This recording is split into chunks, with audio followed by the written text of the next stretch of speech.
अंजना जी, हम दोनों तो कई राउंड की वार्ता की। आज भी आप देखिए, आपके यहां किसानों के 3 प्रतिनिधि बैठे हुए हैं, परंतु मुझे इस बात पे आश्चर्य होता है, अभी 2 दिन पहले 3 दिन पहले आपके कार्यक्रम पर टिकैत साहब आए थे। वो मीडिया में किसानों के प्रतिनिधि बनकर लोग आने को तैयार हैं। किसानों का कोई एक प्रतिनिधि किसान मोर्चे का क्यों नहीं आ सकता है? वो ये तय कर दे, जैसे टिकैत साहब बोलते हैं, कोई बात नहीं, ये सब लोग 24 के 24 संगठन लिखित में दे दें कि जो टिकैत साहब बोलेंगे वो फाइनल है, तो टिकैत साहब से बातचीत हो जाए। पर आपने यह भी देखा कि मुद्दे जो बताए गए कि 3 कानून वापस होने चाहिए, 3 कानून वापस हो गए। एमएसपी होनी चाहिए, एमएसपी के लिए कमेटी बन गई, और भी डाइवर्सिफाइड क्रॉप्स के लिए भी कमेटी बना दी गई।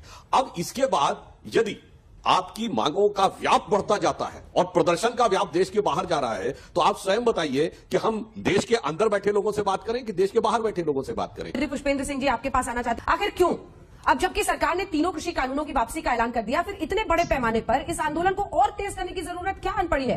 विदेश में क्यों? अरे भैया, आप जो है कहते हो वसुधैव कुटुंबकम है, सारा विश्व हमारा कुटुंब है, हमारा परिवार है, तो परिवार के अन्य सदस्यों को पता लग जाना चाहिए कि ये परिवार के यहाँ के जो वो है मालिकान और राजा और शासक किस तरीके से क्रूरता कर रहे हैं किसानों के साथ। बोरिस जॉनसन करेंगे क्या? कर दें। नहीं, आप कह रहे हैं राजा क्रूर है, ये विदेशों में बताया, तो बोरिस जॉनसन आकर आपके मसलों का हल कर देंगे क्या?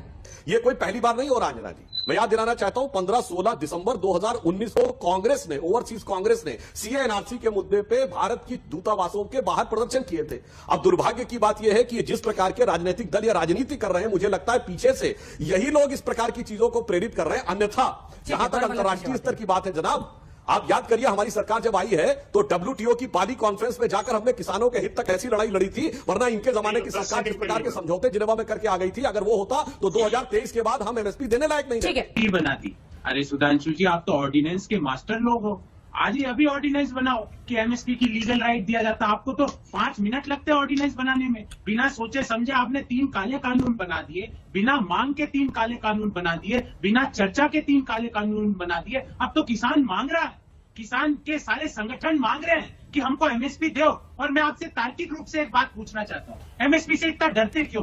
क्या हो जाएगा एमएसपी? अगर आप एमएसपी की लीगल गारंटी दे दोगे तो क्या हो जाएगा? 3 लाख से ज्यादा किसानों ने आत्महत्या भी की है। मैं जरा नेताओं को आवाज समझा दूं तो किसी के कान पे जू नहीं चली थी जो गौरव वल्लभ बोल रहे थे। और अभी भी पंजाब में आत्महत्या की, अभी 143 किसानों ने छत्तीसगढ़ में 10 महीने में आत्महत्या की है। किसी किसान को मुआवजा नहीं दिया गया है। अभी भी राजस्थान के अंदर जो वायदा किया था कर्जा माफी का, वहां कुर्की वारंट जा रहे हैं, जमीन नीलाम होने के लिए राजस्थान के किसानों को जा रहे हैं। देखिए, दर्शन पाल जी ने अभी क्या बात कही कि पूरा वर्ल्ड अब एक ग्लोबल सेटअप में जुड़ गया है, तो अगर विश्व में प्रदर्शन हो रहे हैं तो कौन सी बड़ी बात है?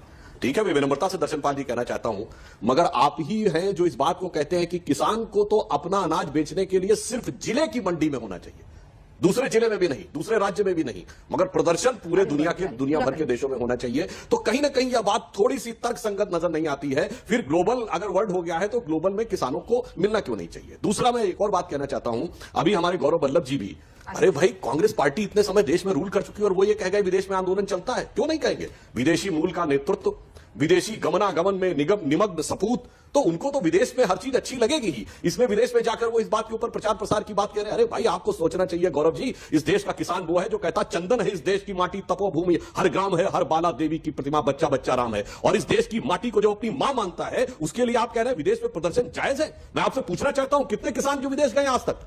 आप आंकड़ा दे सकते हैं? चलिए यही बता दीजिए, कितनों के पास पासपोर्ट है?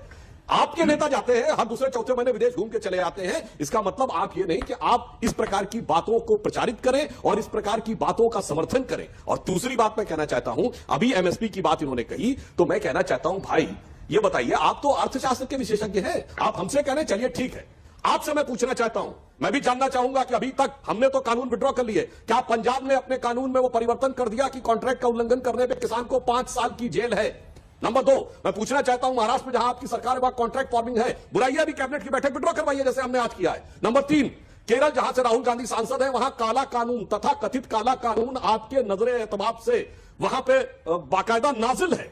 चूंकि उसमें क्या है, उस पर वहां पे लागू है। चूंकि उसमें क्या कहा गया, मंडी नहीं है, तो अपनी बार उसको भी लागू करके दिखा दिया। और ये तीनों राज्य के विषय हैं, ये केंद्र के नहीं है।